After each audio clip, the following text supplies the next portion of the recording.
Hey, it's Travis. Too many camp directors run just on gut feel. Our free Resilient Camp Blueprint Diagnostic is your dashboard for resilience. Take it today at camp.mba/Travis. Again, that's camp.mba/Travis. This is CampHacker. Come find our show notes and our blog for camp directors and leaders at camphacker.tv.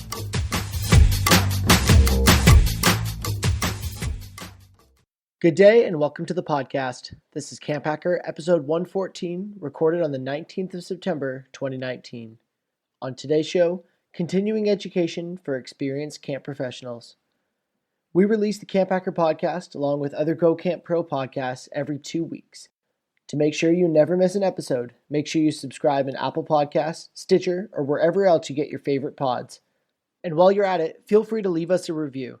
You telling the world how much you love the CampHacker podcast will help even more camp pros find out about the skills and best practices that will make their camps and our industry as a whole even better. Thanks for letting your awesome out, Camp Mavericks. We hope you enjoy the CampHacker show. Hello, Camp Pros, and welcome to the CampHacker podcast. My name is Travis Allison. I am a summer camp marketing and strategy consultant, and I help camps translate what they do so that more families insist on sending their kids to summer camp. And my name is Gabrielle Rail, and I'm one of the camp directors at Camp Waro. Camp Waro is an all-girls camp situated in the Laurentian Mountains in Quebec, Canada, and we focus on providing a positive female community. And we do that in English and in French. That's awesome. My name is Joe Richards. I'm the executive director at Pierce Williams, which is a summer camp and retreat facility located in southwestern Ontario.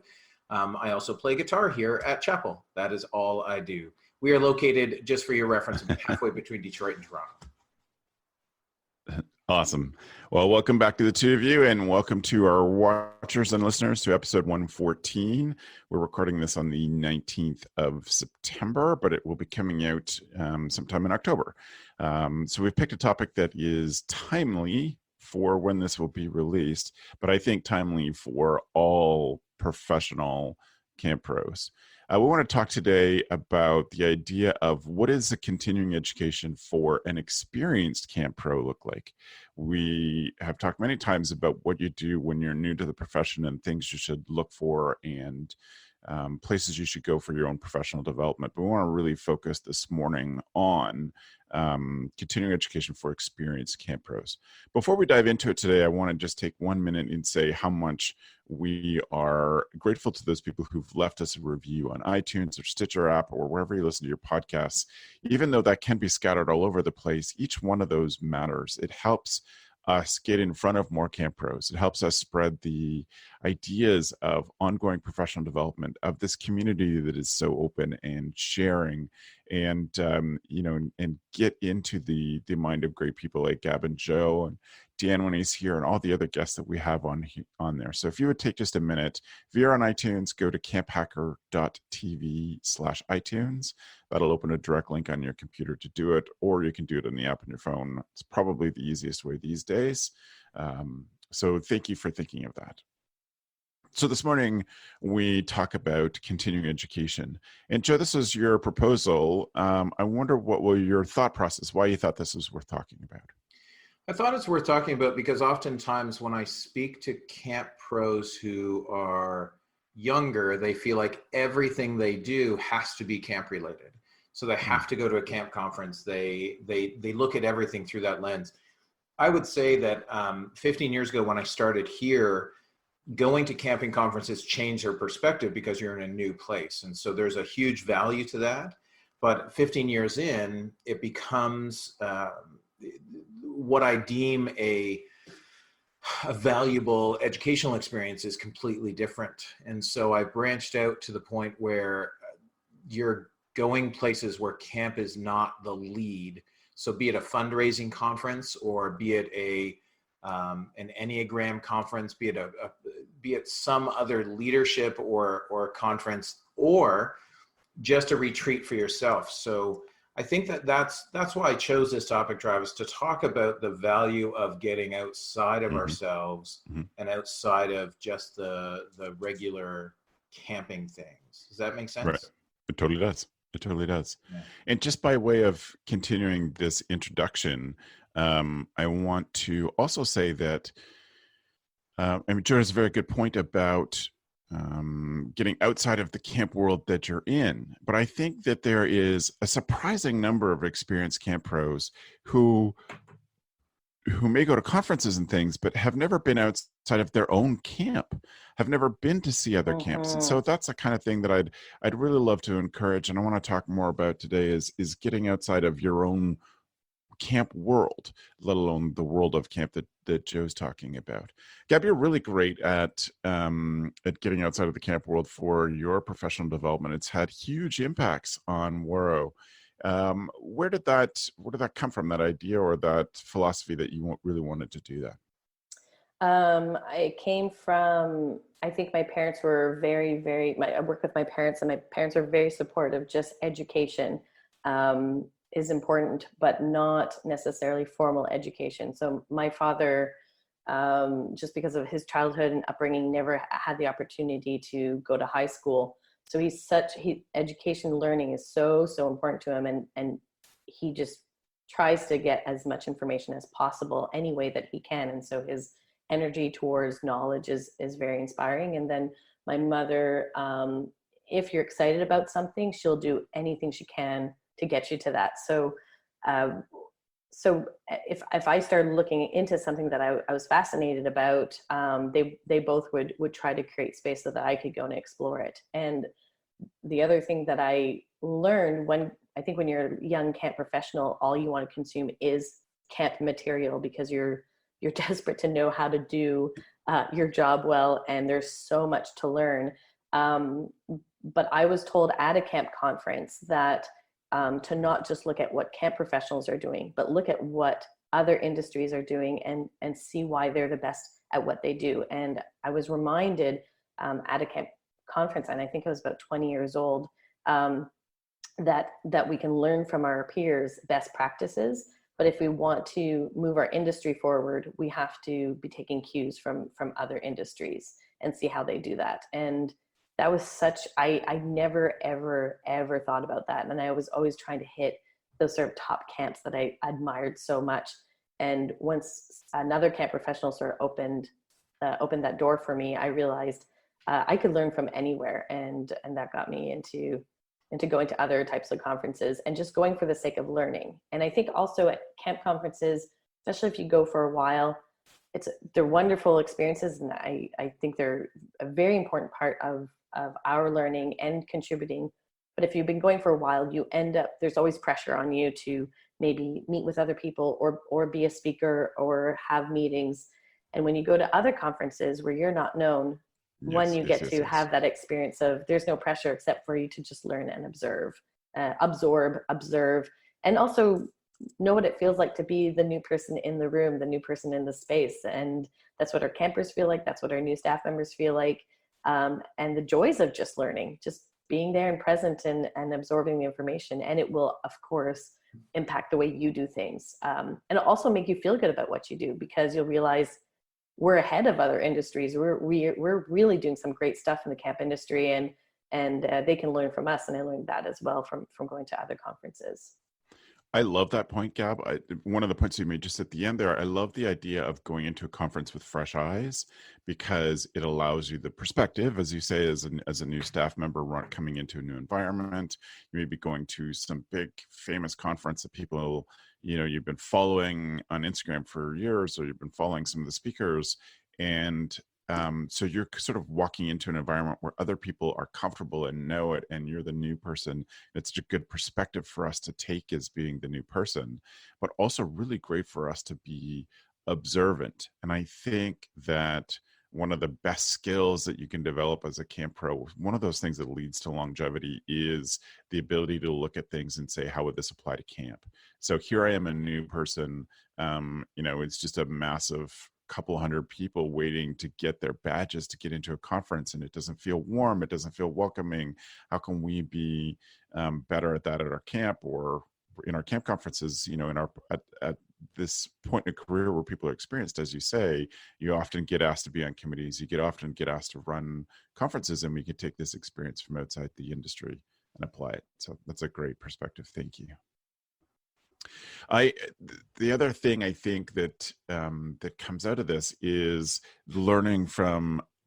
I think this is a sustainability thing as well. Is learning from other industries allows you to lead, and I think that my passion for it's sort of a new perspective on camp marketing in the last 10 years has come out of following what's been going on in the business world and applying it to camp.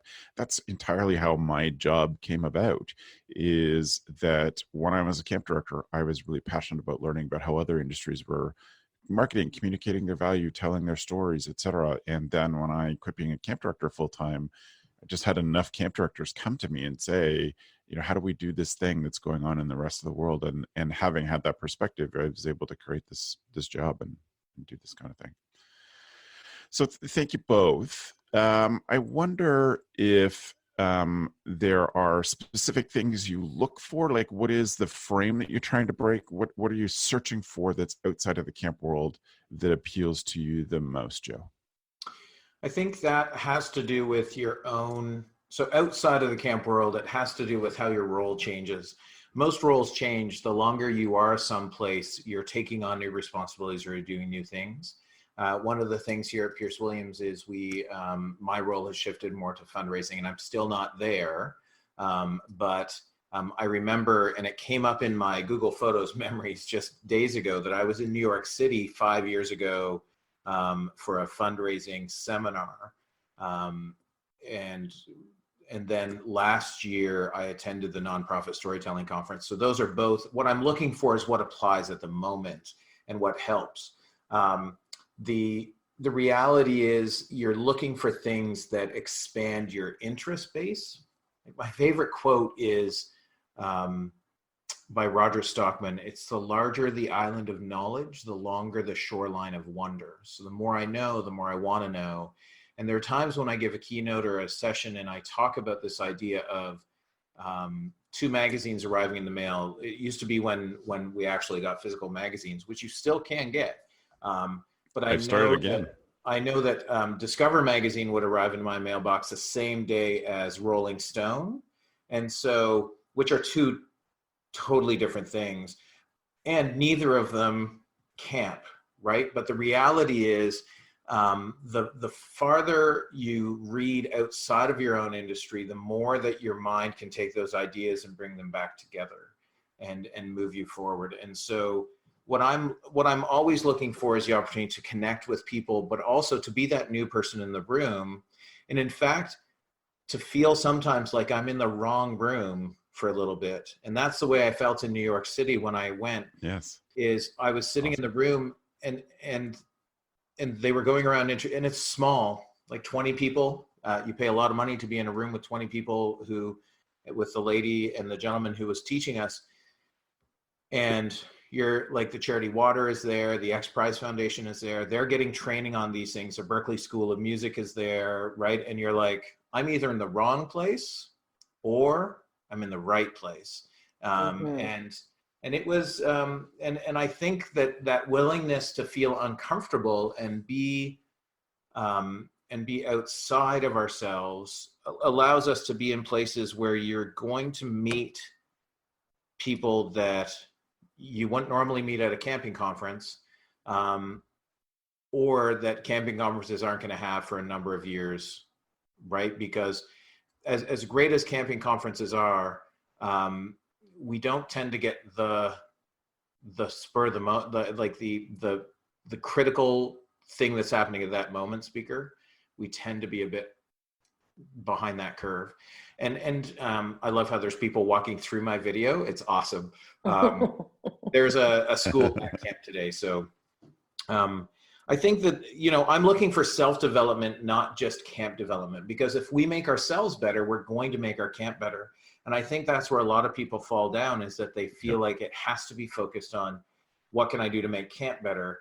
But if you're a better person, if you're a healthier person, if you have a more stable mindset and your mental health is strong, you're going to do better for camp. And so sometimes for years, and I've talked about it here, I sat on the Buckeye Leadership Workshop, and that's really where the 3 of us meet, was at the Ontario Camp Leadership Workshop.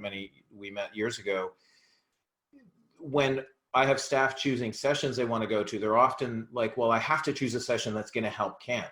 And I'm like, no, like, choose a session that helps you, because if you get helped, then you'll help camp, right? Like and so that's the way I feel when I pick those sessions and look for things, Travis, is to try and find something that is not, it can be solely for camp, but it is also looking for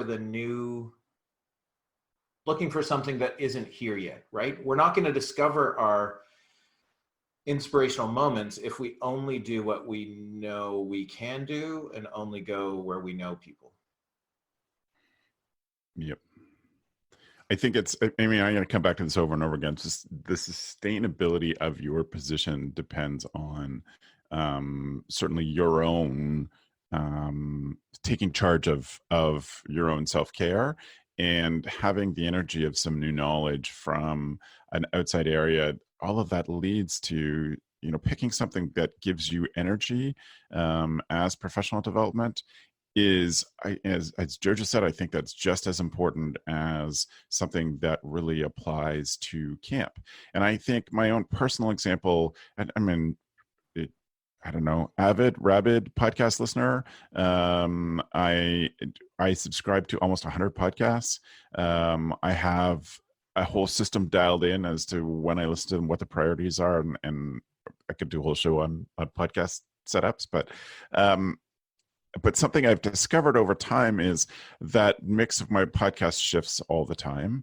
It does for lots of people that have listened. I've been listening to podcasts now for 15 years.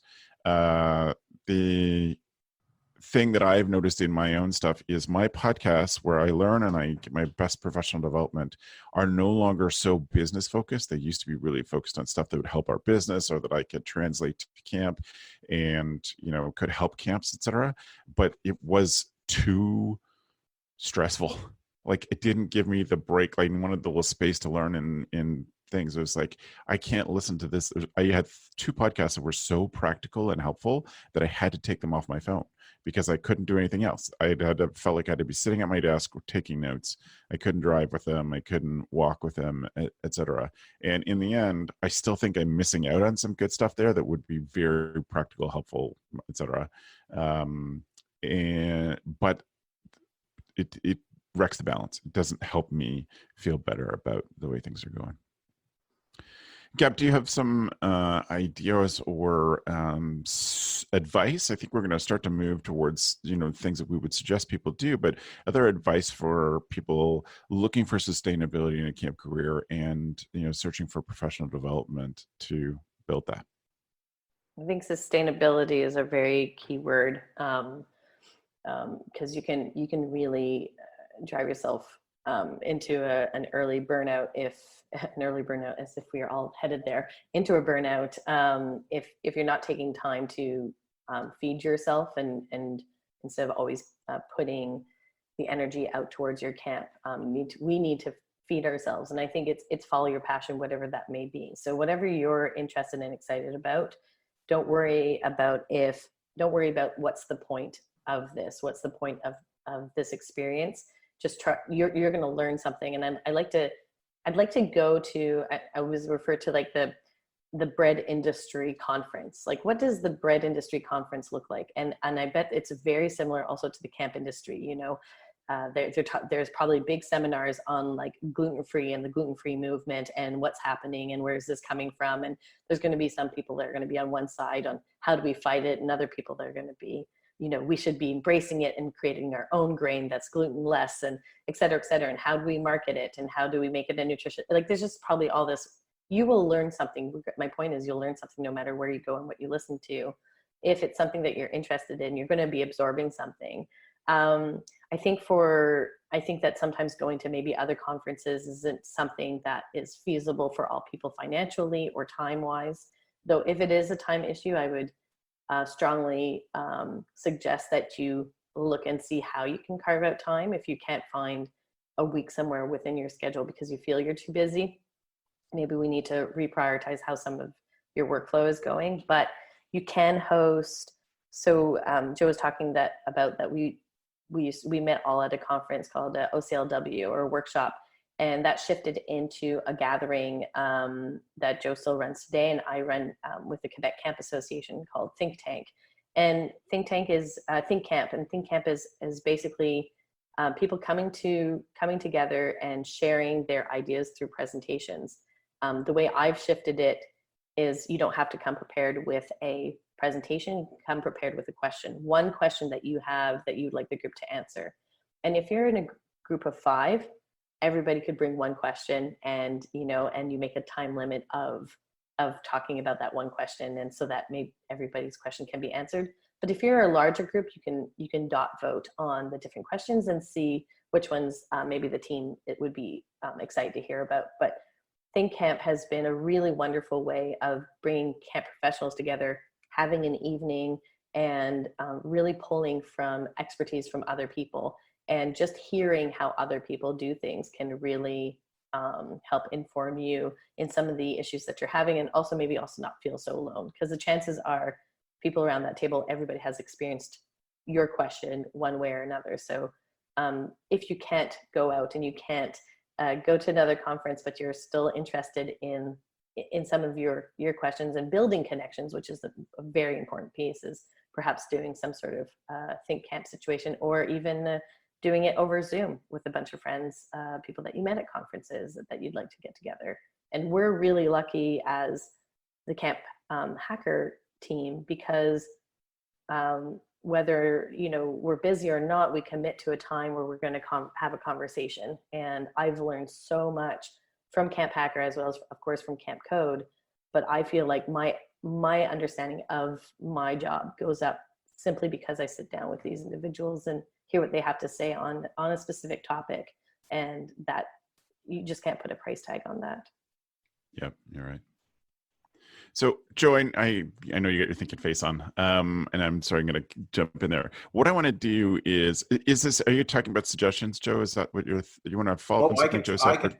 I can talk about suggestions. Yes. No. I just wonder if you had something to follow up, Gab, which I do, or you want to move on to some more suggestions. Yeah, to follow up with Gab, like we as CampHacker, the podcast, know that we haven't been the most consistent thing going out.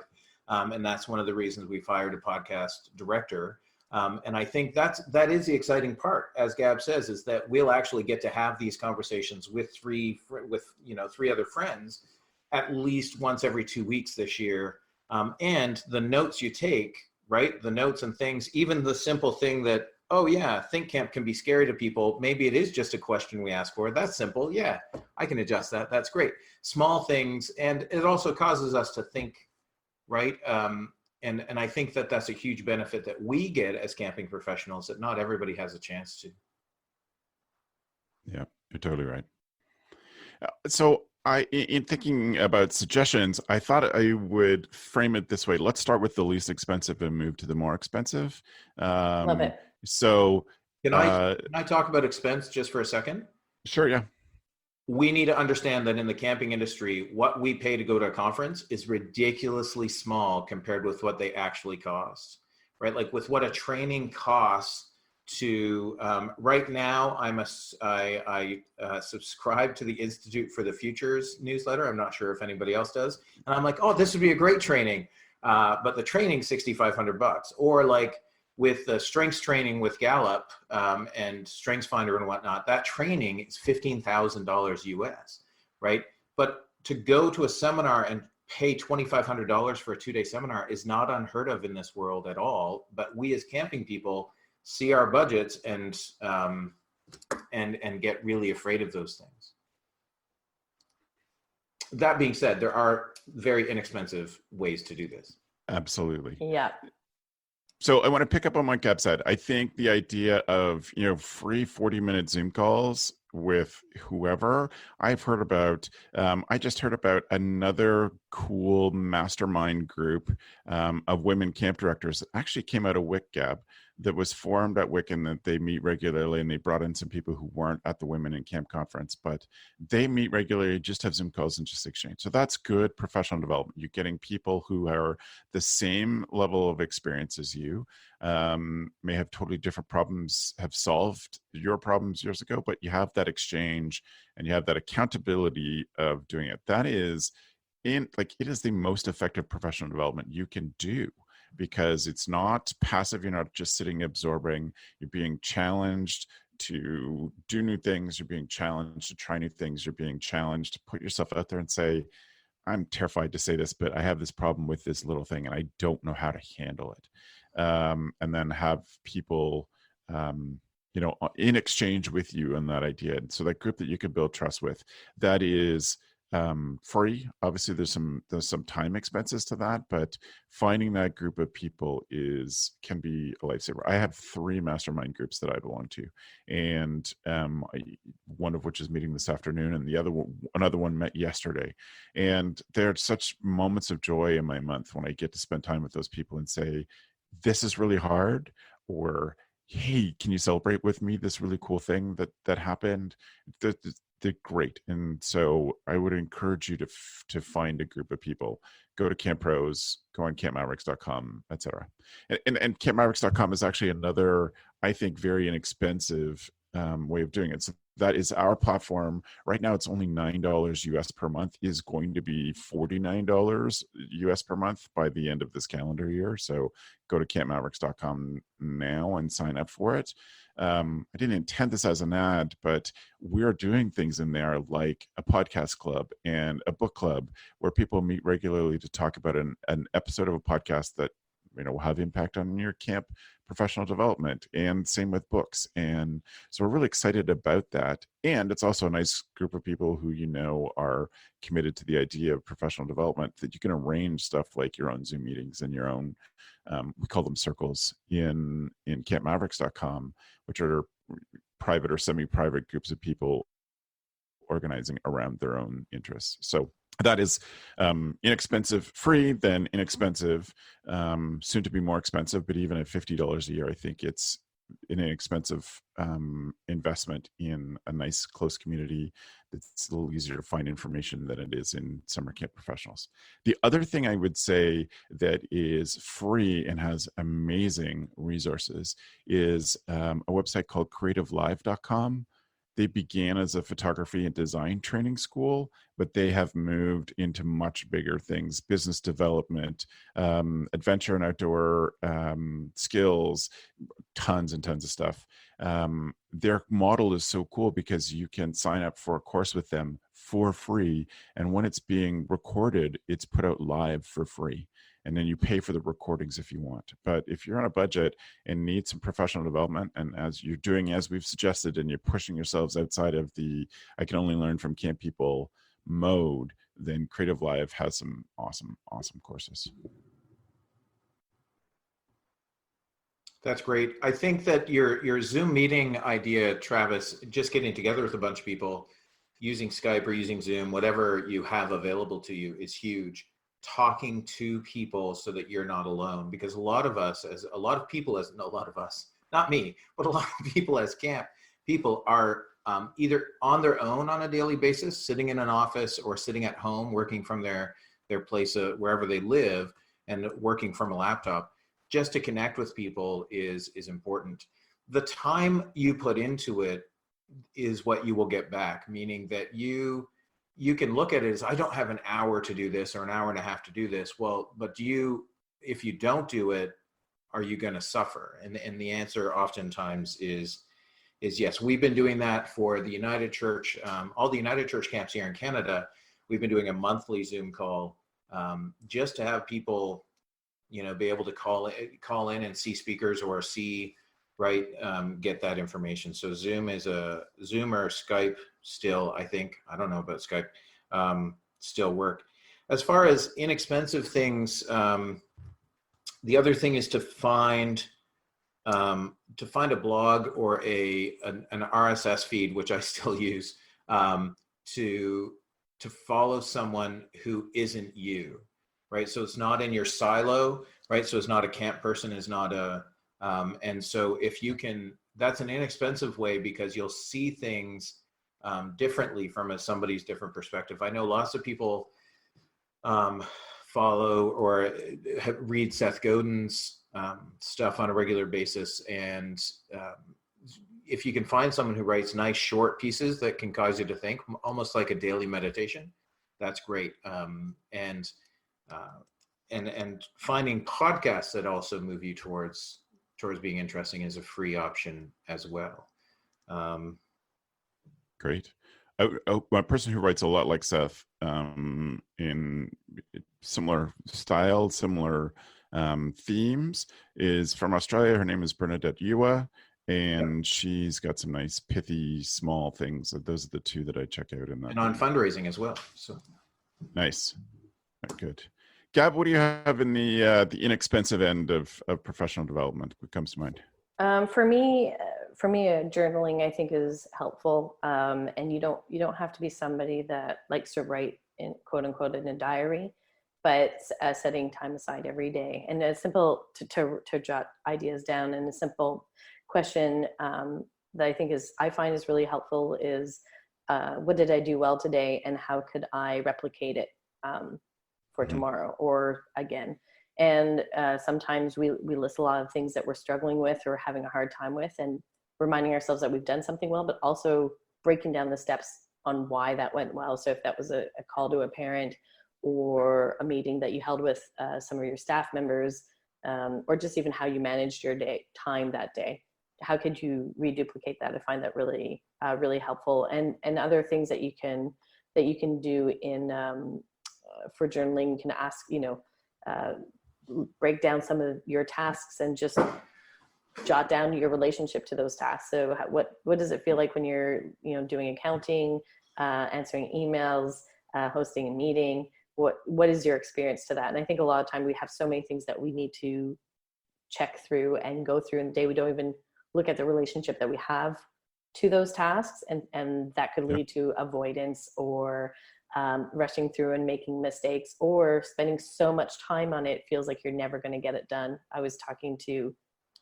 Jackie about accounting, and every day she was trying to do, I think probably like 12 hours of accounting. It was insane, just a ridiculous amount of hours of accounting. And every day she would say, well, I'm not done yet. And then I just asked her to pause, and we counted realistically how many hours did she have to do. And it was a lot. So, but I said, but we have to stop saying I'm not done yet. It's impossible to get done in that one day. So can we say, well, I've done this amount, so now I only have this amount left to do. And journaling just helps reflect. And as Joe mentioned, because a lot of us are by ourselves, sometimes we don't have that perspective. And when we're running camp, most of our job is helping staff gain that perspective. Most of the time is helping staff to see patterns, but how can we do that on our own? How can we? So journaling is helpful. I'm not somebody that writes very often, but I have started to make it a habit, and it just helps me slow down and make smart decisions. And I actually get more work done because of doing that. And there's a whole, if you go online, you'll see what kind of journaling would fit with your style, and what questions you find interesting that you could ask yourself. Great. All right, go Joe. Moving up a little bit in cost, but so conferences, I'm not sure what people accept as a cost for a conference, but $500 to attend and another $500 for travel seems to be the very base of what you could get to a conference for. And that's if it doesn't include a hotel, right? Like there's challenges in all of those things. One of the things I started doing, and I was blessed to have a sabbatical system in place through the United Church Canada. And 6 years ago, I traveled to Australia and did 15 different outdoor ed and summer camp sites while touring in Australia. That is not free and not cheap. But what it taught me is that I actually get a lot more out of going to a camp and talking one-on-one with a camp director than I do most times going to a conference. And if you're a conference attendee and have been for years, you often find that the lunchtime conversations or the breakfast conversations are more helpful to you than the sessions. And so what I did when I got back from Australia is I would take some of my education funds and go on camp tours. I did one in Arkansas where Ferncliff The Gills let me stay on site at Ferncliff, myself and my camp director at the time. And then we toured to 7 different camps from Ferncliff. So they didn't charge us to stay on site. Camp people love camp people. This is one of the things that I have found out. And so then the next year we went to North Carolina, and Ruby from Camp Code had literally just moved into a house, and myself and my camp director showed up on our door, and Ruby had done up this great plan for us to do 9 camps in 5 days. And in Western North Carolina, that's totally doable because you literally can spit and hit a camp. But that value of meeting one-on-one, camp people are more than willing to give you a tour. Camp people are more than willing to, to have you join in a meal if there's one happening. They want to share what they're doing because they'll learn from you as well. So doing a solo camp tour, because I did see a post recently on group camp tours, right? Like and I know that Christian Camping International has done this because Australians have come here and Canadians have gone to Australia. The solo camp tour where you're with a very small group, 2 or 3 people, leaves you a lot more flexible to sort of fit in the things you need and see what you need, as opposed to like saying, I'm coming with 20 people, because a lot of people will turn away 20 people, but they won't turn away 1. And the idea, I think, is sort of born out of, I don't know when Jack and Laura started their tour, but 5 years ago. One of the camps they came to first was Pierce Williams. So we had them here and toured them around Pierce Williams when they left New York. We should explain that. There'll be lots of people who are new to the podcast since we had Jack and Laura on to talk about that. So Jack and Laura are the founders of Camp Stomping Ground. You see them putting out cool stuff all the time. I often say that I would hate to be in a market with Camp Stomping Ground because they will outwork any camp I know. They're so passionate about what they do. But they gain their perspectives to start camps being quite young, in their 20s, to start a camp, because they had been to over 100 different summer camps, and they just spent 2 winters between camp seasons touring camps. And so really cool perspective that they have, and that, they share that perspective at conferences, et cetera. And then they finally have developed their own camp that is going crazy, and they're starting to fundraise to buy their own property. So all this from starting a camp in their 20s. And I can't understate how much I think going to other camps, be it as a visitor for your camping association, or as a, right? Like, I can't understate how much this can change your perspective on camp and give you ideas that you simply would not have. Sorry, Joe, you confused me. You can't overstate. Yes. You can understate how much. You can't overstate. You want, yes, do this. You are correct. And so what I've actually created a map of all of the camps I've been to. And once you start to place it, and I'm showing that map online right now, but if you're watching, the reality is you can see just your perspective is a totally different thing when you see how they do it somewhere else. And sometimes it's positive, and sometimes you leave that camp being like, well, I'm not going to do these things. So it's a fairly inexpensive way. And what I would say to people is it doesn't need to, I've only ever done it 2 times in the summer. Oftentimes it's in the spring before the camping season really starts, because people aren't as busy to spend half a day with you or a couple of hours with you touring around. Great. Gab, what would you say is what advice would you offer for professional development that is just above the free and in a little less than going to Manchester for a degree? Right. I love online courses. I love online courses. I think when you pay for something, it also makes you a little bit more accountable to yourself to do them. And I've subscribed to some online courses, and I put in my calendar to keep up with the work. So I'm subscribed to something called, and I've mentioned it on CampHacker before, Skillshare. And Skillshare is primarily a design online platform, but it has so many different courses. So the one I'm following right now is from the author Roxane Gay, and she's talking about how to write a poignant essay. And for me, how does this apply to camp? It's really about storytelling, and just hearing the framework that she has in telling a story and the importance of these different pieces has really cleared things up for me, and how I maybe communicate anything from rules and regulations at camp. How can I make that more interesting?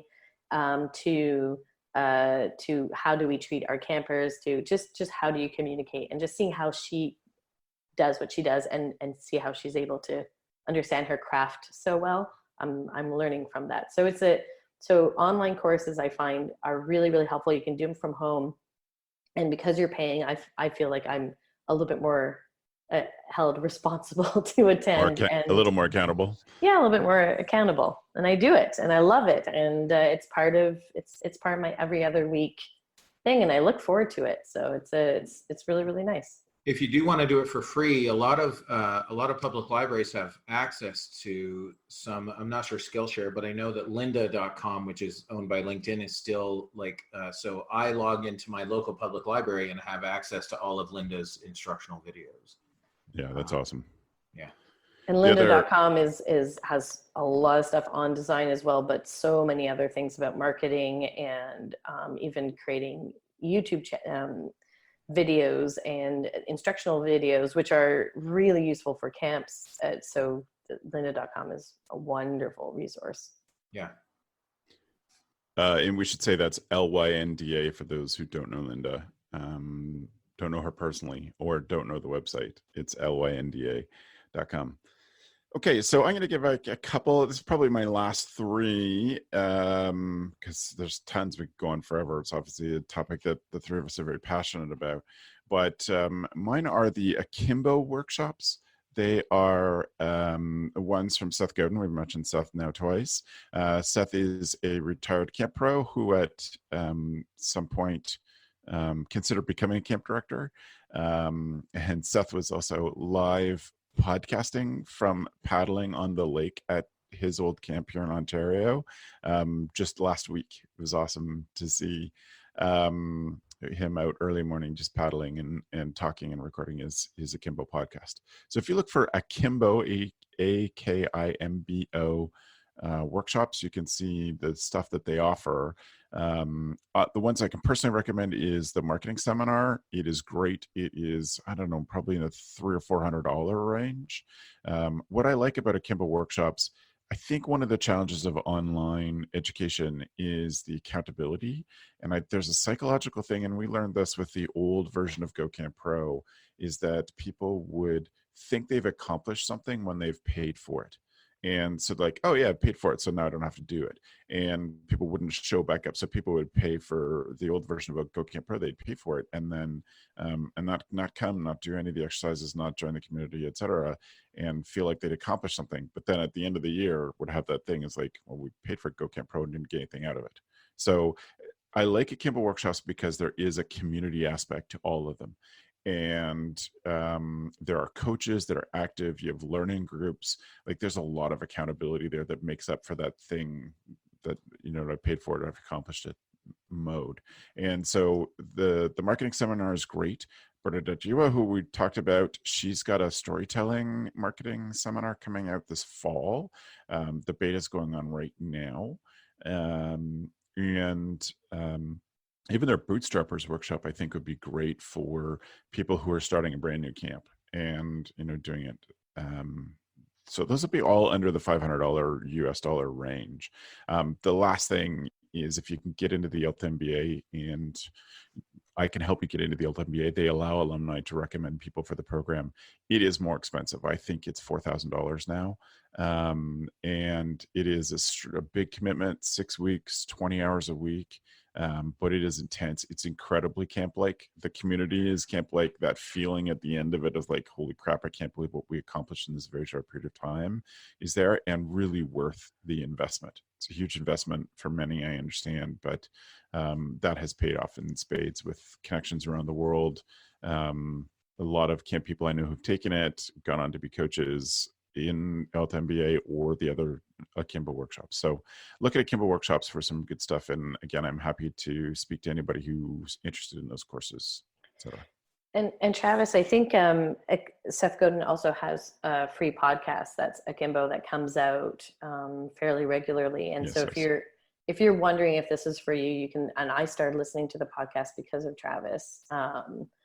And I love it. You just gain some great marketing ideas and just, again, it's about perspective, and that really, really helped. But yeah, the Akimbo podcasts are pretty darn cool. If you're not sure, maybe check those out and then make the jump, do the leap. Excellent. Joe, at a little higher price, I want to wrap this up pretty soon. So if you got a couple quick ones, it'd be great. I'm going to burn through a whole bunch then. So don't set aside your camping conferences, be it OCA, ACA, ACQ. The ACA has regional and national conferences, so you can attend either of those. There are, if you're religiously based, there are things like all of the mainline denominations and all the evangelical denominations will have gatherings that you can attend. There's a giant one in North Carolina this November. Think Camp here at Pierce Williams is an inexpensive one because it's only $150 to attend. But what I would encourage you to do is look at that self-development piece. So away from camping, be it fundraising, the fundraising people had a really different way to look at the cost of a conference. If you go to that conference and it costs you $1,500 for your travel, your hotel, and your cost to be there, but you learn things that are going to generate $100,000 in donations, did the conference really cost you anything? And the answer is no. Like, that is a great return on investment. At the last day of that conference, they talked about this new 3-day intense seminar, and the cost of the seminar was $22,000. And I was like, wow. And then they broke it down saying, great, but if you raise, right, if you can raise, right, with these things, you will raise more money. They all speak of it, and it happens. You change one or two things in your fundraising and it happens. I'd also look at personal things like personal development, and I'm looking into silent retreats, which might be difficult for me, but I'm not sure. I want. Do you be invited too, Gab? I would love to go. The idea that you take with you. We could talk on the way there, but not once we're there. I think the idea that I really want to get along to people is that you just look and find. There is something about having something outside of camping as well. So whether or not it's a conference, whether or not it's a seminar, if it's a hobby that's not camping, that counts too, right? I love woodworking. So going to my garage and doing woodworking is a way to make me a better person. And when you come to camp, I'm surprised when I start thinking about how many things at camp you're like, oh, I built that. But the reality is that's not why I do it. I do it to continue to learn something, because once you stop learning, you might as well die. I'll end there. Yep. There you go. Yeah. Gab, do you have anything else on the higher end of the scale? No, I like the you'll die piece. That is a good ending. It's a good ending. I think I think there's so much about what we think internally, what we should be doing, what we should be learning, and I think just try to remove that pressure as much as possible. Try to trust yourself in what you're interested in. And if things seem too big of a chunk or too much of a time, just try to take a pause and see, can you do something a little bit at a smaller scale, or can you re-budget, reschedule, so that, as Joe mentioned, in the long run, the payoff is so much bigger. And not to be afraid to reach out to a friend and go out for dinner or Yes. drinks and have that first conversation and build from there, because we started doing this podcast I don't know how many years ago, but just the fact that we met regularly-ish Yes. Yeah. throughout the year has helped me so much, and just starting will make a big difference. It'll make you feel better too. Mm-hmm. Excellent. Thank you both. And that brings us to our tool of the week. Tool of the week.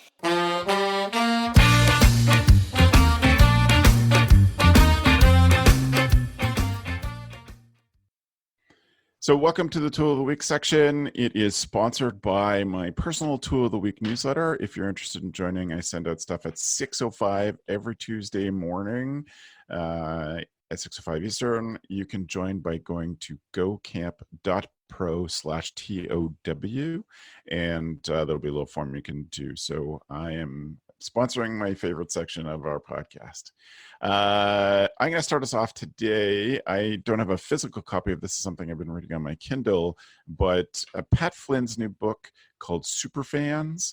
Pat writes books that are pretty easy to understand, lots of implementation, lots of exercises, really good page on his website with all these extra things you can do that aren't, he didn't have room to include in the book, or links to stories that he tells. And it is a great book. Pat's podcast called Smart Passive Income is one of those podcasts that I cannot listen to because it's too good. It's the one I can't take with me. So I've had to stop listening just because I find it gives me more stress, because there's so many good ideas and like, how do I implement that? So nice to have it in book form. I can read it when I want. I can make some notes.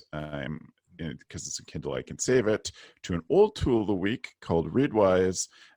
It looks at my Kindle notes that I've taken and it sends them to me in an email every morning, sort of mixes them up. So my pick is Pat Flynn's Superfans. And if you go to camphacker.tv/podcast, you will see the links in the show notes to this, which is episode 114. You'll see the show notes there where Matt will put in the links to all of our tools. Joe, what's your tool? My tool of the week this week is something called Photo. On your computer, it shows up as Photo Resize. It is one of those things, and for years, Travis has always been very much so the idea that something you use that you don't recognize you use, right, is the essence of a tool of the week. Yes. And so the free batch photo resizer, we have been using this for, I would think, almost 10 years. I know that, well, this is 2011 it was released. So I know that there's Photoshop and other things to resize, but if you have a folder of 200 photos and you just all need them to be 400 pixels on one side as the biggest side, you literally just rename Photo Resize, you rename it on your desktop, and then you drag the folder over to it. And it takes about 2 minutes, you're done. It's brilliant. It is something we use so that we can take all of the great photos we get from our photographers, and we can resize them to fit things like our website or promotions, because rarely do I need a 22 megabyte picture. Rarely am I putting something up on the side of Billboards up. Yeah, even 22 megabytes is too big for billboards, right? Like you got to go like the side of the Sky Dome. And so this little tool, recently I got a new hard drive, and so a new computer, and so it comes to, what do you reload on your computer first? And one of the first things is I need to put, I still use CorelDRAW, so I loaded that, Gabs. I know you'll be proud of me. And Photo Resize is right there beside it. So, yeah. Thanks, Joe. Gab, how about you? Mine's it's a standing desk. I've included 2 links, a do-it-yourself standing desk, sort of an IKEA hack on how you can use some IKEA furniture to just add to your desk. It is not pretty. I won't lie. I looked at it and it doesn't look good, but if you're looking for a cheap solution and you want to upgrade your office, and if you have more people in your office, that might be something that you're interested in, we're building our own standing desk. And I also included a link of the top 5 standing desks of 2019. And there's some really cool stuff and not too expensive. But, during the summer, a lot of us are up and about running around, and it's wonderful and it's lovely. And then the rest of the year, most of our work is done from a desk. And so if you can have an adjustable desk where you can stand, I know I think a lot better. Of course, it's better for your health, but just creativity wise and getting stuff done, standing's helpful. So yeah, standing desks, tool of the week. I'm standing at a desk right now. Samesies. And mine is standable, so Yeah. I think it's something we all buy into. Yeah. Thanks, As a Gab. reference, Gab, just to add to Gab's,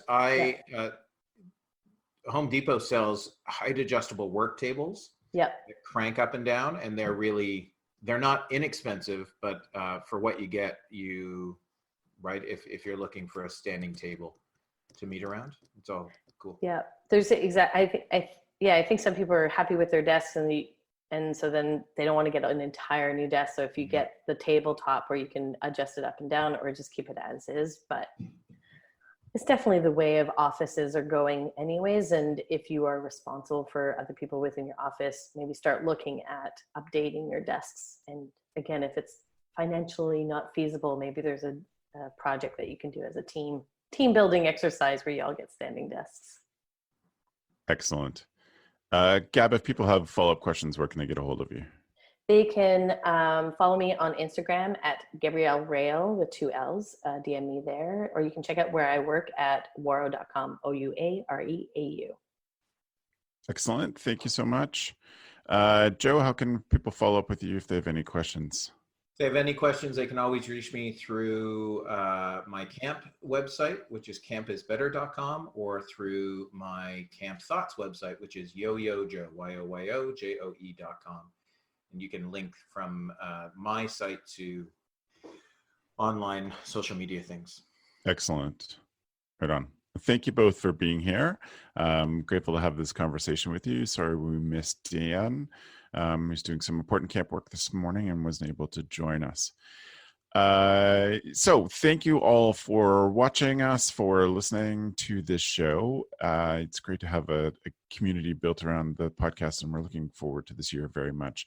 If you have suggestions for the show, or you would like to be on the show, or suggest speakers or topics, whatever it is, you can email me, travis@gocamp.pro. And also any feedback, happy to take it there. The final thing, again, we'd love it if you gave us a review. Just open up the reviews tab on your podcast app, or go to camphacker.tv/iTunes and leave a review there. Those, again, help more camp pros find the show. So we want to thank everybody for being a part of this good community. We want to thank Matt, who's our executive producer and editor, for all the work that he does in putting our show notes together. So you want to find out about the photo resizer that Joe's talking about and want to know exactly which one, you can go to camphacker.tv/podcast. And there you will get the show notes. So this, again, is episode 114. And we're grateful to have you all here. Thanks for the evening, friends. The Camp Hacker podcast is brought to you by Beth and Travis Allison, summer camp leadership training and marketing consultants. Thanks for listening. Camp Hacker, bringing your world into focus. Hey, it's Travis. Camp directors often tell me they're just too tired to take on anything new. That's exactly why my free Resilient Camp Blueprint Diagnostic exists. It doesn't add work, it shows you progress. Quick, free, repeatable, you'll know if your systems are paying off without the guesswork. Try it today at camp.mba/Travis. That's camp.mba/Travis.